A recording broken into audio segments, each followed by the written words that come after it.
Have you ever really thought about how your phone makes it through the day? Or how we can send a robot to Mars with no extension cord in sight? Well, it's not magic. It's a hidden force we've learned to control. And today, we're going to pull back the curtain on the invisible chemistry that powers pretty much everything.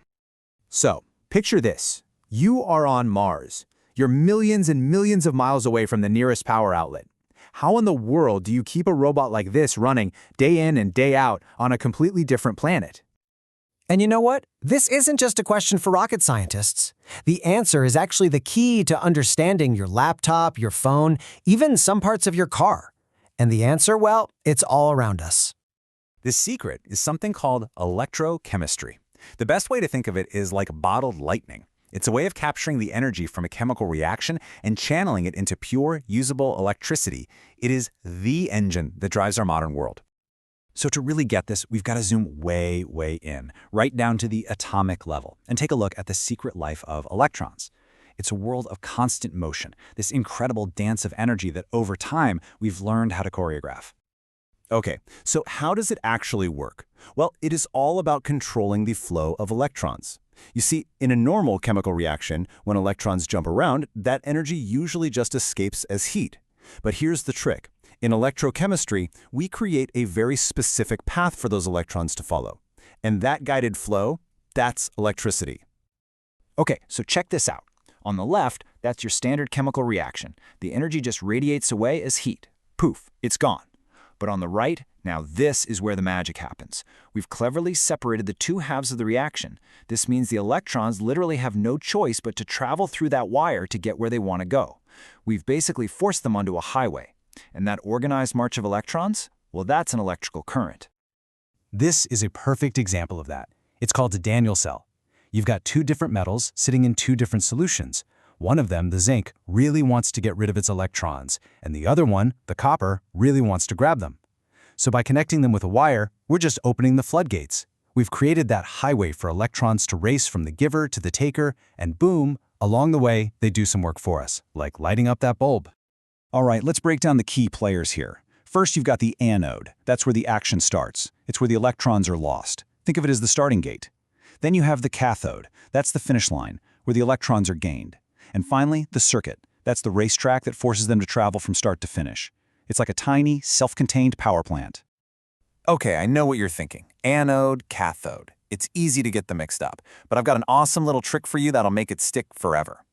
Anode and oxidation both start with a vowel. Cathode and reduction both start with a consonant. It's that easy. And honestly, this little mnemonic is a lifesaver when you're trying to visualize what's going on. But why do the electrons even move in the first place? It all comes down to something called electric potential. And the easiest way to think about it is like water flowing downhill or maybe even a ski slope. The electrons are at the top, just full of potential energy. And naturally, they want to get to the bottom. The steeper that slope, meaning the bigger the difference in potential, the faster they flow. And that steepness is what we measure in volts. Okay, so we've got the basic science down. But how does this all translate to, well, real life? Because this one simple idea, it's the engine inside one of the most important inventions ever, the battery. Seriously, when you get down to it, that's literally all a battery is. It's just a cleverly packaged electrochemical reaction. A chemical reaction in a can, just sitting there waiting for you to pop it in a device, complete the circuit, and let those electrons fly. It's an incredible little piece of packaged potential. And I'm sure you recognize these. On the left, you've got your classic, kind of old-school zinc-carbon battery. And on the right, the modern alkaline battery we all use today. The huge difference, see that big carbon rod in the middle of the old one? The alkaline one doesn't need it. And that one little engineering change was a total game changer. It's why batteries got so much smaller and more powerful, making things like portable stereos and gaming devices possible. You know, you can think of every battery's life as a little story. It starts out full of chemical fuel. The moment you pop it into your TV remote, you're basically saying, go. The chemical reaction starts, electrons flow, and your remote works. But there's only so much fuel in there. Eventually, the reactants get all used up, the flow of electrons stops, and that's it. The story's over. But what if the story didn't have to end? What if you could just keep refueling it so it never ran out of power? Well, that's not science fiction. It's the whole idea behind a really exciting piece of tech. It's called a fuel cell. And yeah, it's a total game changer. Think about it. Instead of having all its fuel packed inside, it gets fed constantly from the outside, from tanks of hydrogen and oxygen, for example. That means it can just keep running as long as you keep feeding it fuel. And the best part? The only waste product is water. Just plain H2O. This is real deal stuff. This is literally what powered the Apollo missions to the moon.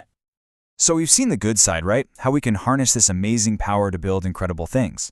But everything has a dark side. What happens when this powerful chemical process runs wild?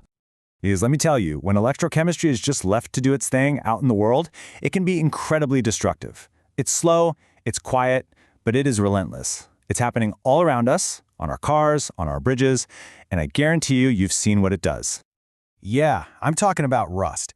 And the crazy part is, it's the exact same process we just talked about with batteries.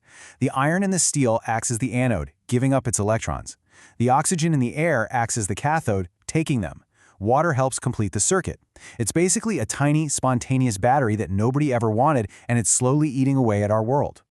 And the cost of this? It's just staggering. Get this, a full 20%, 1/5 of all the iron and steel we make in the entire world is just to replace stuff that's been destroyed by rust. It's a never-ending, multi-billion-dollar war against chemistry. But here's where it gets really clever. We're not just victims here. We can actually use our knowledge of electrochemistry to fight back. We can take this destructive process and turn its own rules against it. The solution has a fancy name, cathodic protection. But the idea behind it is so simple and so smart. Basically, you find a metal that's even more willing to rust than steel is, a metal that's just begging to give up its electrons, like zinc. You stick it right next to the steel, and you let nature take its course. The corrosive process attacks that sacrificial metal first, leaving the important stuff alone. And you see this all the time, probably without even realizing it. You know that shiny coating on a guardrail or a chain link fence? That's usually zinc. It's a sacrificial anode, designed to corrode away so the steel doesn't. And for a massive example, look at the Trans-Alaskan Pipeline. There's a thick zinc cable that runs alongside it for hundreds and hundreds of miles, just taking the hit, day in and day out. So you see, electrochemistry is this incredible, invisible force that's just everywhere. From that rover on Mars we started with, all the way down to the TV remote in your hand. We've figured out how to tame it, how to use it, and even how to defend against it. So the big question is, what are we going to do with it next? Now that we've tamed the electron, what's the next big thing we'll power up?